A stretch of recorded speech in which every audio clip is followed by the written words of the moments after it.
Zen en el arte de escribir, de Ray Bradbury. Elegí el título que figura arriba, muy deliberadamente, por supuesto.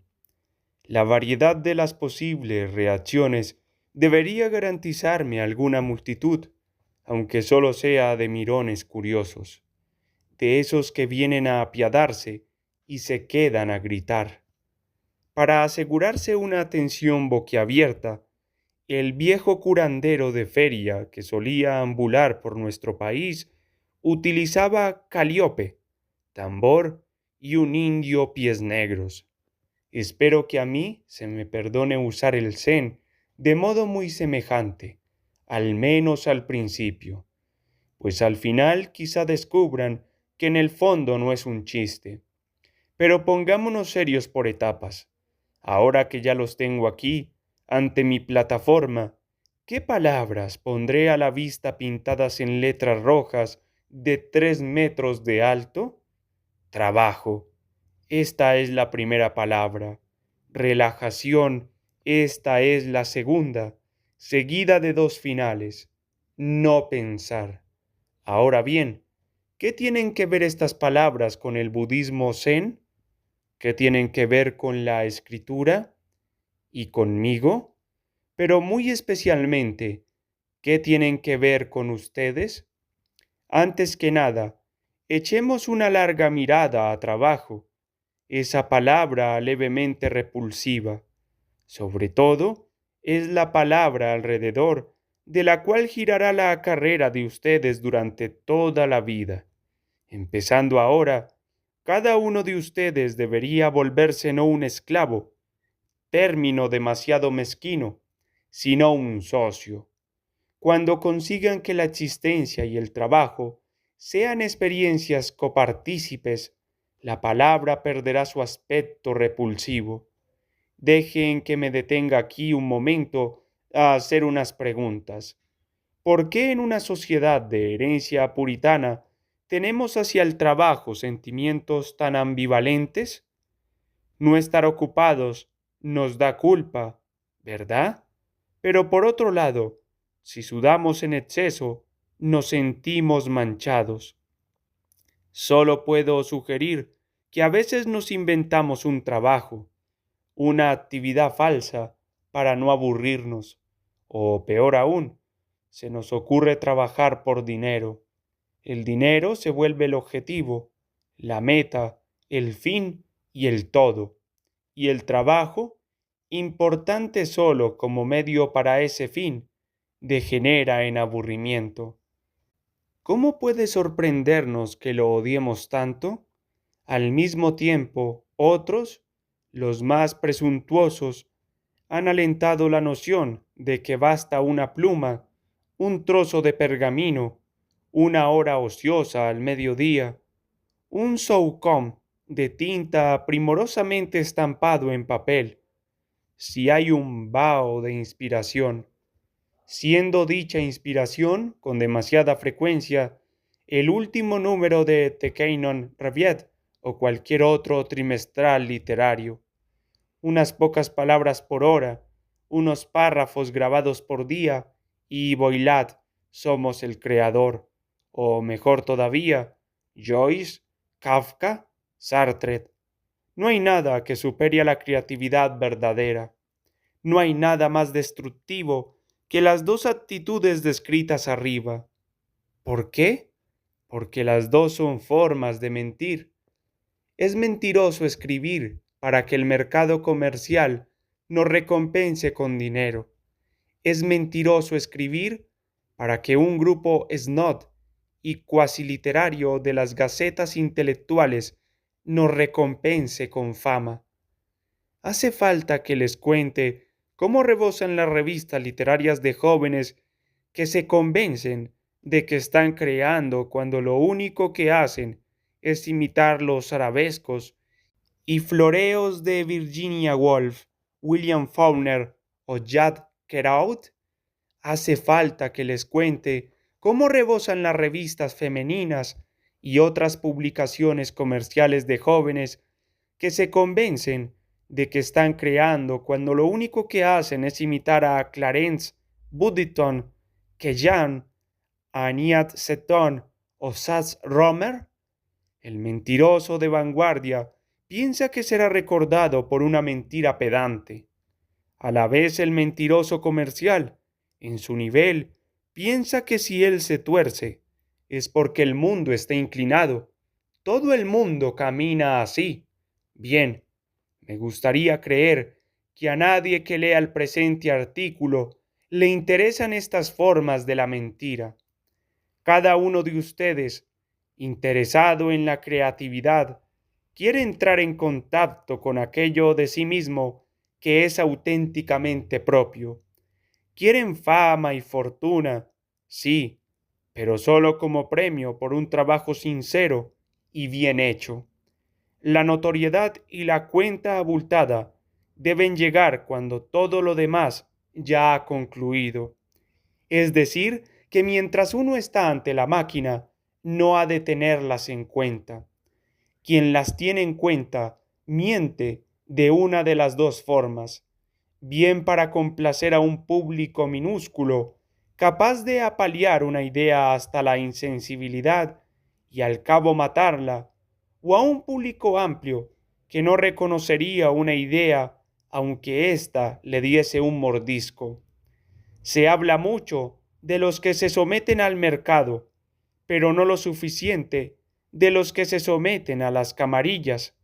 En último análisis, ambas aptitudes son desgraciadas para el escritor que vive en este mundo. Nadie recuerda, nadie menciona, nadie discute la historia de un sometido, sea un Hemingway diminuto o un Elinor Glyn de tercera. ¿Cuál es la mayor recompensa para un escritor? No es que un día alguien se le abalance, con la cara estallando de franqueza y los ojos ardientes de admiración, y exclame: «Su último cuento era buenísimo, realmente maravilloso». Entonces sí vale la pena escribir, solo entonces. De golpe, las pomposidades de los intelectuales desvaídos se desvanecen en polvo. De pronto, los agradables billetes obtenidos de revistas gordas de publicidad pierden toda importancia. El más artificioso de los escritores vive para ese momento, y Dios, en su sabiduría, a menudo proporciona ese momento al más racano de los escribidores y al más exhibicionista de los literatus, porque en la labor cotidiana llega un momento en que el consabido escritor comercial se enamora tanto de una idea que empieza a galopar, echar vapor, jadear, exaltarse y, a pesar de sí mismo, escribir desde el corazón. Y así también al hombre de la pluma de ganso le entra fiebre, y a fuerza de sudar caliente termina soltando tinta roja. Luego estropea docenas de plumas y horas más tarde emerge del lecho de la creación, ruinoso como quien ha desviado una luz que iba a aplastarle la casa. Ahora bien, ¿qué es ese sudor?, preguntarán ustedes. ¿Debido a qué esos dos mentirosos casi compulsivos se lanzaron a decir la verdad? Permítanme alzar de nuevo mis carteles. Trabajo. Es del todo evidente que los dos estaban trabajando, y, pasado un rato, el trabajo mismo adquiere un ritmo. Empieza a perderse lo mecánico, prevalece el cuerpo, cae la guardia. Entonces, ¿qué pasa? Relajación, hasta que los hombres se dan a seguir alegremente mi último consejo: no pensar, lo que resulta más relajación, más espontaneidad y una mayor creatividad. Ahora que los he confundido por completo, permítanme una pausa para oír su grito consternado. Imposible, dicen. ¿Cómo es posible trabajar y relajarse? ¿Cómo se puede crear sin ser un despojo de nervios? Se puede. Todos los días de todas las semanas de todos los años hay alguien que lo hace. Atletas, pintores, escaladores de montañas, budistas zen con pequeños arcos y flechas. Hasta yo puedo. Y si hasta yo puedo, como probablemente están mascullando ahora con los dientes apretados, también pueden ustedes. De acuerdo, ordenemos de nuevo los carteles. En realidad, cabría ponerlos en cualquier orden. Relajación y no pensar podrían ir primero y segundo, o los dos al mismo tiempo seguidos de trabajo. Pero por conveniencia hagámoslo así, con la adición de un cuarto cartel de desarrollo. Trabajo, relajación, no pensar. Ahondar la relajación. Analizamos el primero, trabajo. Usted, por ejemplo, ya viene trabajando, ¿no? ¿O planea algún tipo de programa personal? Para empezar, no bien deje este artículo. ¿Qué clase de programa? Algo así, 1.000 o 2.000 palabras por día durante los próximos 20 años. Al principio podría apuntar a un cuento por semana, 52 cuentos al año, durante 5 años. Antes de sentirse cómodo en este medio, tendrá que escribir y dejar de lado o quemar mucho material. Bien podría empezar ahora mismo y hacer el trabajo necesario, porque yo creo que finalmente la cantidad redunda en calidad. ¿Cómo? Los billones de bocetos de Miguel Ángel, de Da Vinci, de Tintoretto, lo cuantitativo, los prepararon para lo cualitativo, bocetos únicos de línea más honda, retratos únicos, paisajes únicos de dominio y belleza increíbles.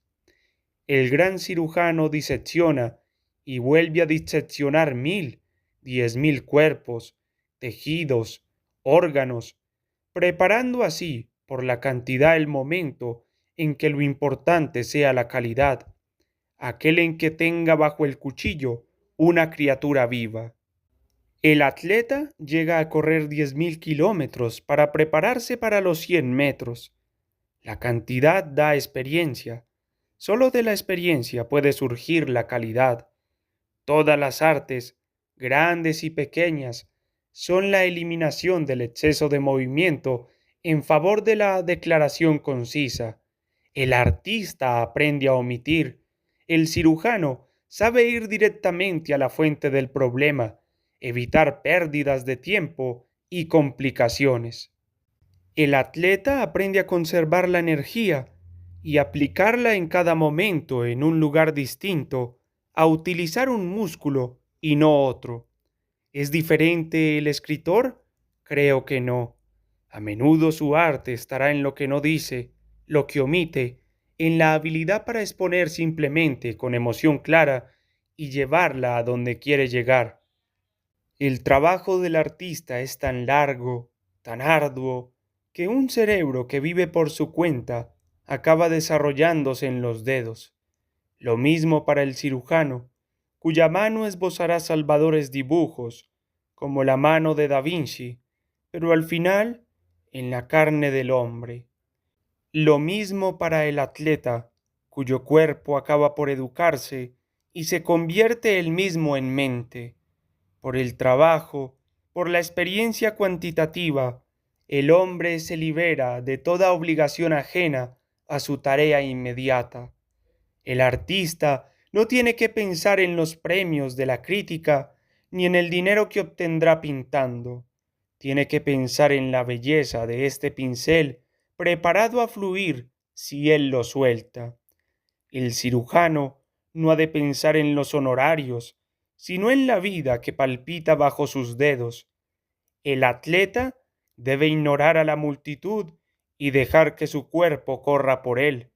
El escritor debe dejar que sus dedos desplieguen las historias de los personajes que, siendo humanos y llenos como están de sueños y obsesiones extrañas, no sienten más que alegría cuando echan a correr. De modo que el trabajo esforzado, allana el camino a las primeras fases de la relajación. esas en que uno empieza a acercarse a lo que Orwell llamaría el no pensar, como cuando se aprende a escribir a máquina. Llega un día en que las meras letras A, S, D, F y J, K, L dan paso a una corriente de palabras. Por eso no deberíamos desdeñar el trabajo ni desdeñar los 45 o 52 cuentos escritos en nuestro primer año de fracasos. Fracasar es rendirse, pero uno está en medio de un proceso móvil. Entonces no hay nada que fracase. Todo continúa. Si ha hecho el trabajo. Si está bien, uno aprende. Si está mal, aprende todavía más. El único fracaso es detenerse. No trabajar es apagarse, endurecerse, ponerse nervioso. No trabajar daña el proceso creativo. Ya ven entonces que no trabajamos por trabajar, no producimos por producir. Si fuera así, sería lógico que ustedes alzaran las manos, horrorizados, y me dejaran. Lo que estamos intentando es encontrar una forma de liberar la verdad que todos llevamos dentro. ¿No es obvio ahora que cuanto más hablamos de trabajo, más nos acercamos a la relajación? La tensión nace de ignorar o de haber rendido la voluntad de saber.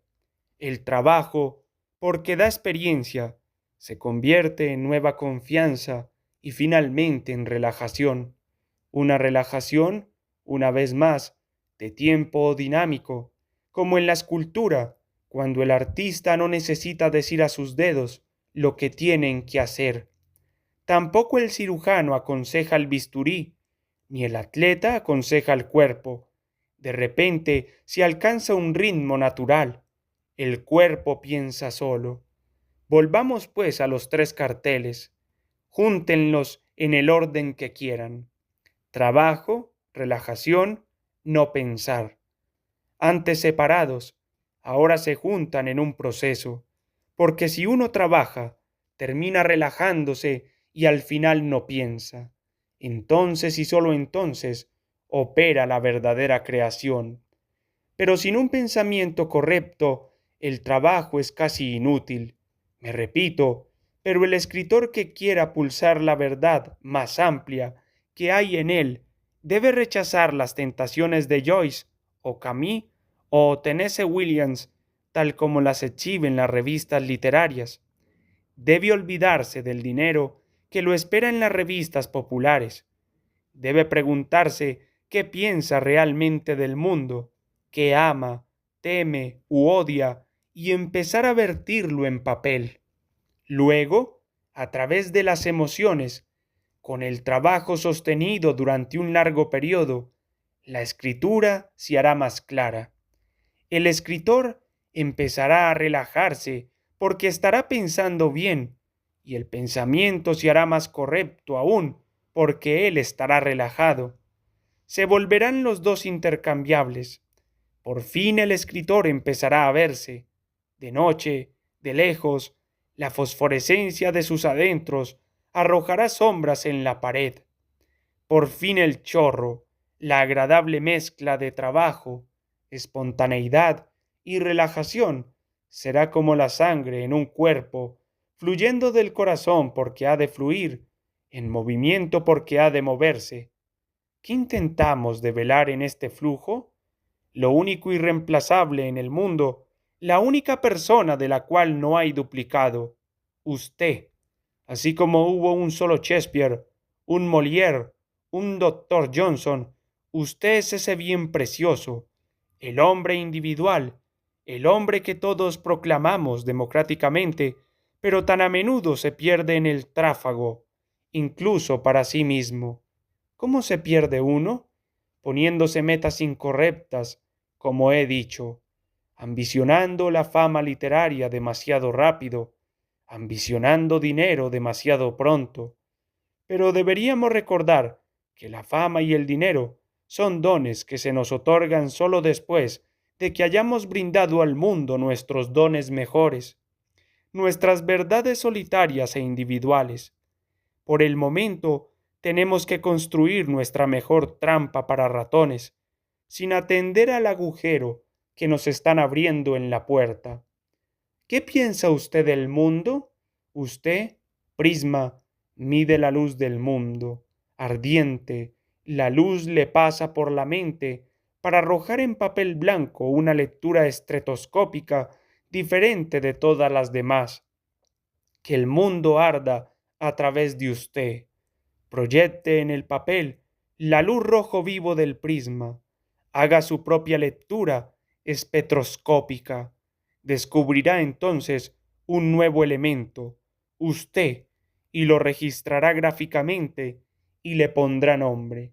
Entonces, prodigio de prodigios, tal vez hasta se haga conocido en las revistas literarias y un día, ciudadano solvente, se quede deslumbrado y feliz cuando alguien exclame sinceramente, bien hecho.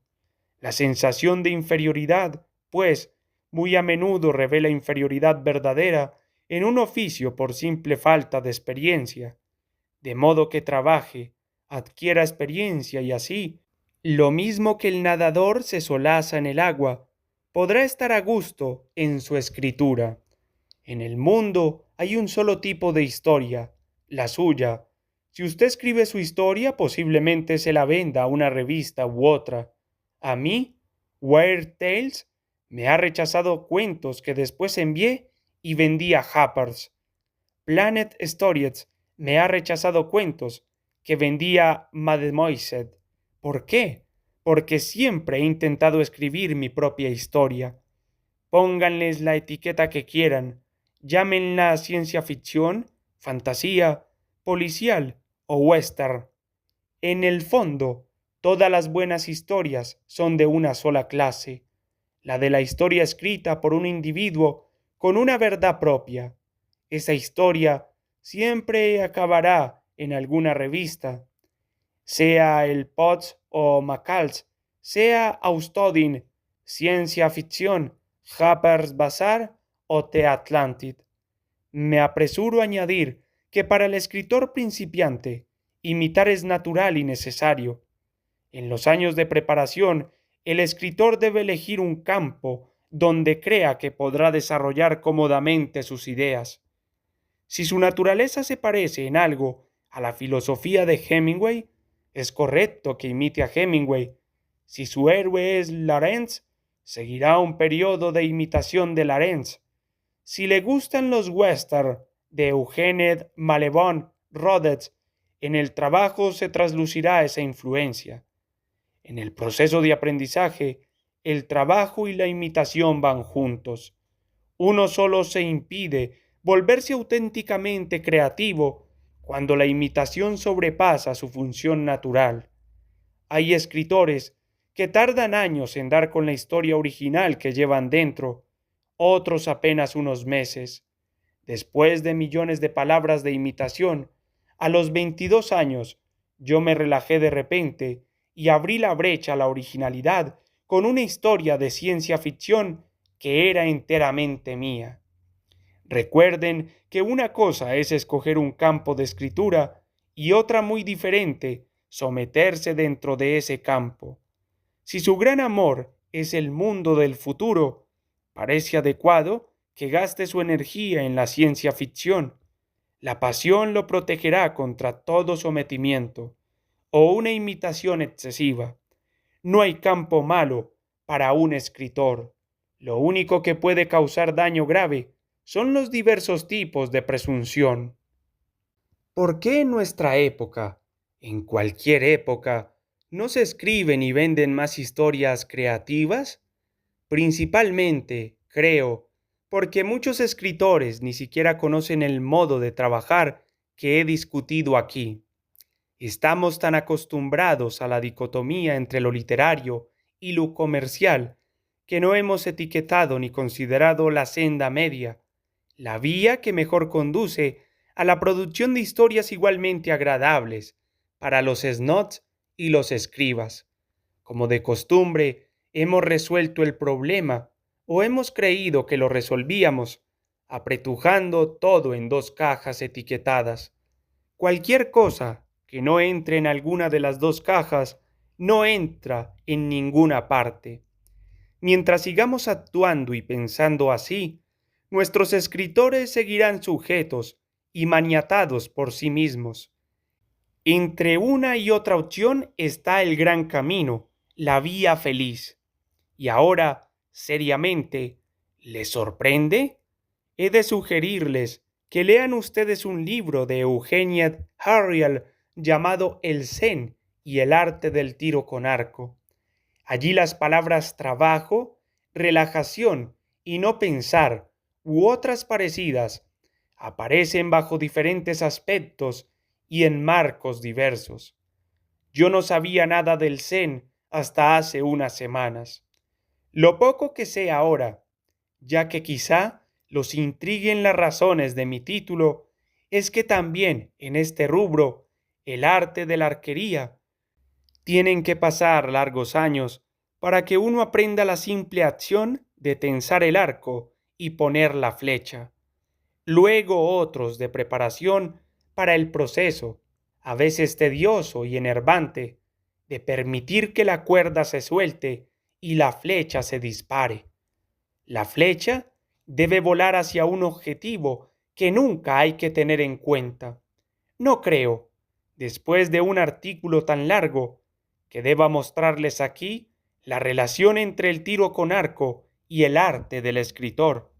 Ya les he advertido que no piensen en objetivos. Hace años, instintivamente, descubrí el papel que debía desempeñar el trabajo en mi vida. Hace más de 12, en tinta roja, a la derecha, escribí en mi escritorio las palabras no pensar. Me reprocharán ustedes que, en fecha tan tardía, me haya encantado topar con la verificación de mi instinto en el libro de Herrigel sobre el Zen. Llegará un día en que sus personajes les escribirán los cuentos, un día en que, libres de inclinaciones literarias y sesgos comerciales, sus emociones golpearán la página y contarán la verdad. Recuerden, la trama no es sino las huellas que quedan en la nieve cuando los personajes ya han partido rumbo a destinos increíbles. La trama se descubre después de los hechos, no antes. No puede preceder la acción. Es el diagrama que queda cuando la acción se ha agotado. La trama no debería ser nada más. El deseo humano suelto a la carrera que alcanza una meta. No puede ser mecánica, solo puede ser dinámica. De modo que apártense, olviden los objetivos y dejen hacer a los personajes, a sus dedos, su cuerpo. No se contemplen el ombligo, entonces, sino el inconsciente, y con eso que Wordsworth llamó sabia pasividad. Para solucionar sus problemas no les hace falta recurrir al Zen. Como todas las filosofías, el Zen no hizo sino seguir las huellas de hombres que aprendieron por instinto lo que era bueno para ellos. Todo tallista, todo escultor que esté a la altura de su mármol, toda bailarina ponen en práctica lo que predica el Zen sin haber oído nunca esa palabra. La sentencia, sabio es el padre que conoce a su hijo, debería parafrasearse en sabio es el escritor que conoce su inconsciente, y que no solo lo conoce, sino que lo deja hablar del mundo como solo ese inconsciente lo ha sentido y modelado, como verdad propia. Schiller aconsejó a los que fueran a componer que retirasen a los guardianes de las puertas de la inteligencia. Coleridge lo expresó así: la naturaleza torrencial de la asociación, a la cual el pensamiento pone timón y freno. Para acabar, como lectura suplementaria a lo que he dicho, la educación de un anfibio, de Aldous Huxley, en su libro Mañana y Mañana y Mañana, y, libro realmente bueno, haciéndose escritor, de Dorothea Branded, se publicó hace muchos años, pero explica muchas de las maneras en que el escritor puede descubrir quién es y cómo volcar en el papel la materia interior, a menudo mediante la asociación de palabras. Y ahora díganme, ¿he sonado como una especie de cultista? ¿Como un yogi que se alimenta de naranjitas chinas, pasas de uva y almendras a la sombra del bañano? Permítanme asegurarles que si les hablo de todo esto es porque durante años ha funcionado para mí y creo que quizá les funcione a ustedes. La verdadera prueba está en la práctica. Por eso sean pragmáticos. Si no están contentos con su escritura, bien podrían darle una oportunidad a mi método. Creo que encontrarían fácilmente un nuevo sinónimo de trabajo. Es la palabra amor. 1973.